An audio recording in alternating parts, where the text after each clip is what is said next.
Dr. Shirley Chan-Ramirez of Blossom Pediatrics and Lactation joining me for this video. And Shirley, let's talk about what you do. Even though we're here in your office, let's talk about what you do that other doctors do not do right now, or seemingly very few do, if any, besides you. I'm still wrapping my head around it because it's kind of old school, yet it's new school at the same time. Yeah, no, you bring up a good point. Old school is right. Back when doctors knew your name, knew your whole family, knew where you lived, did home visits, just provided more personalized care. I feel like that has been gradually going by the wayside with the way insurance has adjusted and dealt with things. It just has made care less personal and less direct. And so this model is called direct care, which means you have a direct relationship with your doctor. No insurance company is involved. There's an affordable monthly fee that you pay, and that covers all the services that you need. Including, I don't want to bury the lead here, including home visits. I mean, that's like something you see out of like, I wouldn't even say Nick at Night anymore. Like the shows on Nick at Night are now way newer than that. Like old school Nick at Night, like 1950s Nick at Night, where the doctor would see the kid like in their actual bed at home. Right, right. I mean, I have my doctor bag and my infant scale. I usually do home visits for newborns. So, you know, during the time when mom has just gone through a vigorous birth and you know, everyone's sleep deprived. It's really hard to pack up your baby and drag them to the doctor's office. And a lot of times you still have to wait in the office, right? You're waiting for an hour, if not more. And then you might get to see the doctor for a brief 10-minute visit. You may not even have the time to formulate all your questions, and then you're like, shoot out the door because it's time for the next patient. And I get that. There's a lot of time constraints. But with this model, I'm able to go to their house, spend a couple hours with them, making sure all their questions are answered, they're comfortable in their location. I also do lactation, so then we're troubleshooting any feeding issues on top of any newborn care questions. And it's a comprehensive visit. We also make sure mom is well taken care of, that her medical needs and her physical, mental, emotional needs are also addressed. That way we're not just leaving her in the lurch. You know, a lot of times moms get, I wouldn't say caught in the gap, or they fall through the cracks after delivery, because, you know, up to delivery, the OBs are like, or the midwives, you're like all paying attention to the mom. And then once the baby comes, it's all attention on baby, right? And then mom may have lingering health issues that we may not be addressing because we may not be asking or seeing her often enough. The way OB care is set up in this country is you're up to birth, like you're seeing them weekly sometimes up to birth, and then suddenly you don't see them for 6 weeks. Right. And so there are a lot of things that could be happening in that postpartum period that just get left out. Or moms may be struggling, they don't know how to reach out or who to reach out to for help. So when I'm doing my home visits, I'm also questioning, how are you doing? How is your health? How is your healing? And making sure that if she has any issues that need attention, I can refer them back to OB or midwife, or pelvic PT, or mental health professionals. You know, I've built up a big network of postpartum health related professionals that I can easily text them and say, I have someone that needs your help, and they can get you in really shortly. Let me take you back when you were talking about questions from mom.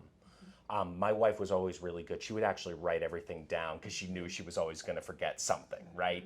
There's always a question that is forgotten. So with your care, you do the home visit, you know, with the newborn, so on and so forth, but then you leave. And then 7.7 seconds later, mom realizes, oh wait, there was that other huge question I forgot to ask. How are they getting in touch with you with that? Because there's always the lingering question. Yes, they're texting me. I have a HIPAA secure app that allows people to just text their questions day or night. I don't respond to text overnight because I do have a home and a family life. and you'd like to sleep, I would assume, Yes. So for non-urgent questions, they can still text me. It gets stored in the app. I check it as soon as I can when I wake up usually. But for urgent questions, they can still call a direct number, and it wakes me up if needed. Okay. So for a baby that's sick, for a baby that they're worried about, they're like wondering. The big stuff. The big stuff. Yeah. Do I need to go to ER? Do I need to go to urgent care? Can this wait till the morning? What can I do in the meantime? That's when they can call me and get me day or night. And I'm able to provide that instant, pretty direct reassurance and answer questions Yeah. whenever needed. And like you were saying, that the texting allows them to, I'm thinking of this question right now, I don't want to forget it, let me just text it. Right. And I might get back to them maybe an hour later after I'm done with a patient, but it's still pretty quick response directly from me, as opposed to playing phone tag, playing telephone with my assistant, let's say. You may not get a question, an answer, and sometimes it's the wrong answer. If it got misinterpreted in the process. Yeah. So it's really nice for parents to get that direct reassurance. Yeah, early. like just cut through all that stuff. Yes. Right. So it seems like the people that would have the most amount of questions would be first-time parents.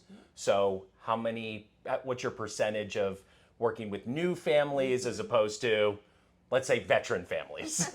That's a great question. I would say it's about 2 to 1. I do get a lot of the first-time parents, but That's actually a little lower than I was Yeah. expecting. So yeah. No, I do get the second-time family, second-time parents where maybe they had a really rough time the first time. Sure. Either there was a lot of struggles with breastfeeding or mental health, and they didn't feel like they were coping well. Yep. And the system, the way it was set up, was not conducive to them getting the support they needed. Of course. And so knowing that information and maybe having like some hindsight after the fact, they then look for care like mine because they know they could benefit so much better this time from my support. So the best way for people to get in touch with you is the website. Yes. So blossomfamilies.com. Yes, you got That's it. where I was Googling it. Yes. And it's below right now. On the website, they can set up a virtual meet and greet appointment with me directly. And then I will give them a call during the designated time, and we chat about what they're looking for in a pediatrician, what they're expecting, and then I let them know what I can offer, and then, we can see if we're a good fit to work together. Yeah. Shirley, I love what you're doing. Thank you. So check it out. Again, the website and also the phone number if they want to do it that way. I can't imagine most people are watching this video and being like, I don't really go on the internet, but just in case for some reason, what's the number? The number is 713-322-6679, and it actually can be a call or text number. Okay, good deal. Shirley, thank you. Thank you so much. And if you do need real estate services in our neighborhood, you can get in touch with me by calling my number or going to my website, tunedinrealtor.com.